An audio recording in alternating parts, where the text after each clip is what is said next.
आळंदीत काही अनधिकृत धार्मिक शैक्षणिक संस्थांमध्ये मोठ्या प्रमाणात बाल लैंगिक अत्याचाराच्या घटना घडल्या।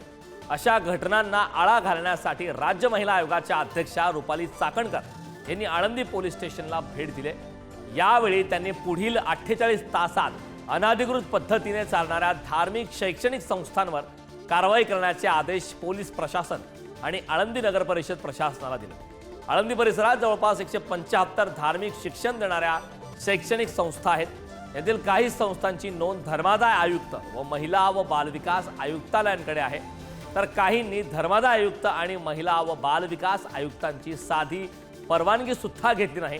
परवानगी न घेणाऱ्या संस्थांवर तसेच परवानगी असूनही नियमांचे पालन न करणाऱ्या संस्थांवर कारवाई करण्याचे आदेश रुपाली चाकणकर यांनी दिले।